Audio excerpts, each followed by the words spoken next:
And just in case you think I was BSing you guys, this is the customer's 200 amp service panel. That's a hole, right? There's the front, there's the inside. There's a hole right there. And there's where there's where that wire ate a hole in it.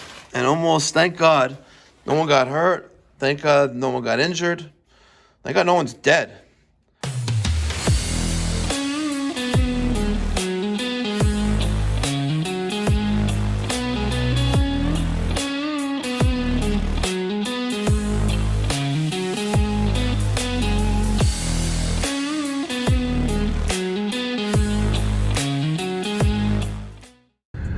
What's going on, ladies and gentlemen? Thank you so much for tuning in. It's me, Mikey Pipes. Today is Wednesday, November 29th, 2023. And right now we are heading to Scarsdale, New York. Scarsdale is north of New York City in New York State. We're getting off the island. Right now we're on the Throgs Neck Bridge. A few months ago, this customer's home got hit by lightning.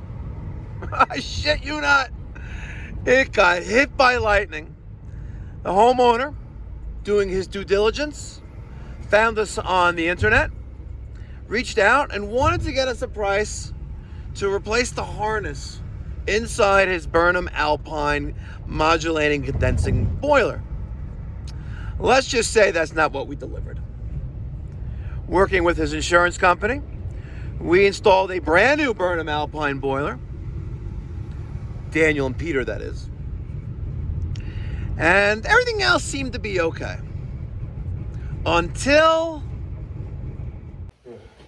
the relief valve on the boiler started lifting.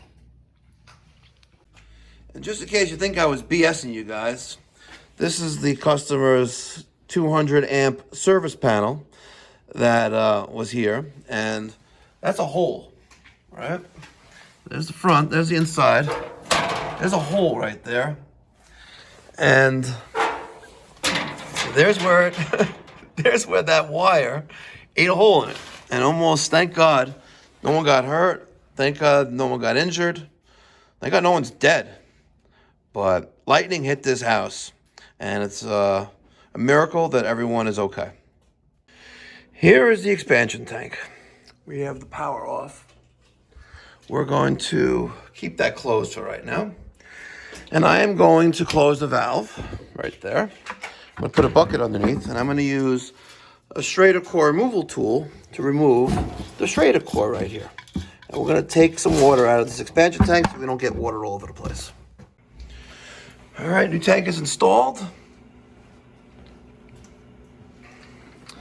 They moved this over a little bit, and I personally don't like this. If I was going to install it remotely like this, I would have put a wall mount bracket for the expansion tank, but they installed the tank over here instead of right below the air scoop because of the clean out for the chimney. However, a good technician will not only be aware of his surroundings, he'll also ask questions like, is the fireplace active? And they don't use it, they've never used it. So I would have put the tank here with another isolation valve and have a nice day. So we got the boiler fired up.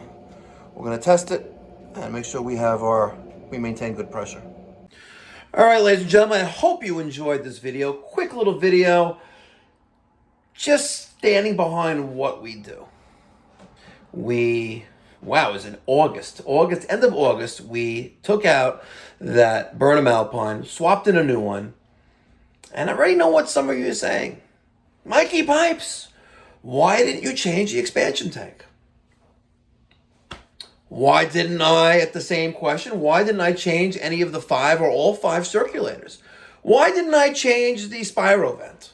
Why didn't I change the vent piping? Why? Why I didn't? Because it was working and it was fine. Should have we knowingly replaced a functional expansion tank when it was good? If you're that kind of guy, never, ever email me for a job, because you'll never, ever be hired, because you're not ethical. Replace what's necessary and what's needed. not replace what's not needed, and then, you know what I'm trying to say? All right, guys, thank you so much for tuning in. Hope you enjoyed it. Smash that thumbs up button and subscribe. There's no cost or obligation. Do it now.